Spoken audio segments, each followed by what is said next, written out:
नमस्कार प्रिय छात्र और छात्राएं, मैं जितेंद्र कुमार रावत अमन कंप्यूटर शॉर्ट हैंड सेंटर आपका हार्दिक स्वागत करता है। जो छात्र और छात्राएं सिंह प्रणाली शॉर्ट हैंड पूरी किताब पढ़ चुके हैं और उस किताब के मैटर की भी शॉर्ट हैंड डिक्टेशन स्पीड बना चुके हैं और उन्हें अधिक शॉर्ट हैंड डिक्टेशन स्पीड बनानी है तो संपर्क करें, क्योंकि हमने रामधारी गुप्ता की किताब में से 203 पेज डिक्टेशन के लिए हैं, जो प्रत्येक पेज में 400 शब्द हैं, जिनका डिक्टेशन 60, 80, 100 व 120 शब्द प्रति मिनट की स्पीड से 400 व 800 शब्दों पर दिया गया है। जो छात्र व छात्राएं विधिवत रूप से इन मैटरों का होमवर्क करके व्हाट्सएप पर चेक करा के अपनी शॉर्ट हैंड डिक्टेशन स्पीड बढ़ाना चाहते हैं या आउटलाइन प्राप्त करना चाहते हैं या शॉर्ट हैंड पढ़ना चाहते हैं तो संपर्क करें। Mobile number 91 98 94 39 41। दूसरा है 700 790 52 75। अतः संपूर्ण पढ़ाई व्हाट्सएप पर वीडियो के माध्यम से कराया जाएगा। धन्यवाद।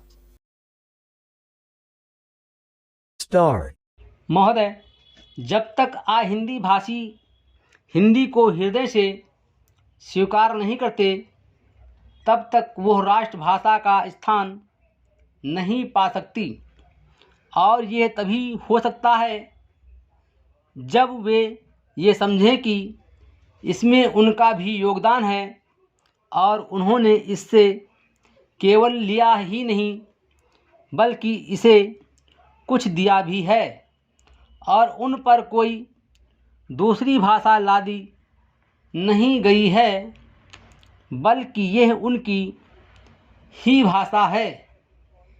मेरे कहने का अर्थ यह नहीं कि आप उनकी ही व्याकरण अपना लें। इसका अर्थ यही है कि आप उदारतापूर्वक जितना ले सकते हैं ले लें। भाषा इसी प्रकार बन सकती है, यह भी आवश्यक नहीं है कि उसको स्वीकार करने पर आप वहीं लिखना आरंभ कर दें, परंतु जो वे लिखें उसको आप गलत ना समझें। आज किसी भी भाषा का रूप वही नहीं है जो उसके प्रारंभिक काल में था, उसमें परिवर्तन होता रहता है। हिंदी के इतिहास में भी आपको यही बात मिलेगी। मैं हिंदी का कोई विद्वान नहीं हूँ, पर मैं अपने अनुभव से कह सकता हूँ कि उसमें भी पिछले 500 वर्षों में बहुत अंतर पड़ा है तथा पहले की ओर आज की हिंदी में काफ़ी अंतर है।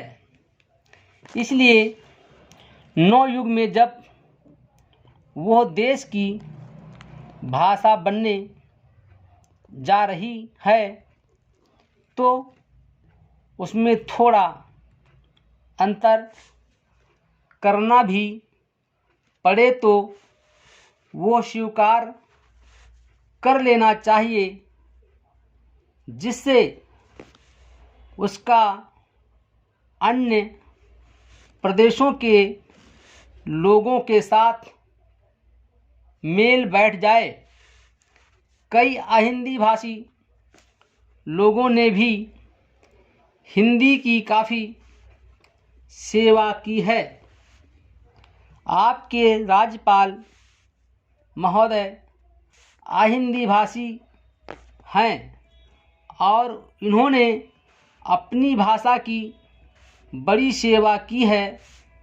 यह भी हिंदी के पक्ष में थे और इन्होंने बड़ा योग दिया, जिसके कारण हम संविधान सभा में सफल हो सकें। इनका भी यही विचार है जो मेरा है।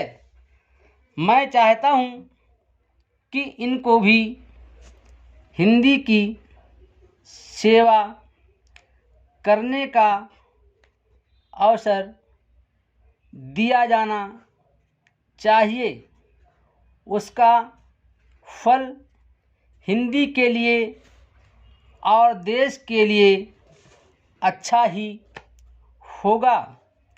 मानपत्र में आपने संस्कृत के संबंध में कहा है, मैं मानता हूँ कि हमारे देश में संस्कृति का अध्ययन आवश्यक है, क्योंकि देश की सभी भाषाओं का स्रोत वही भाषा है।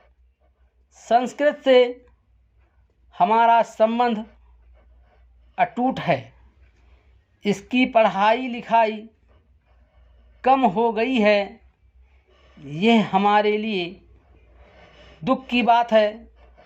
मैं आशा करता हूँ कि उसकी उन्नति होगी। Full stop.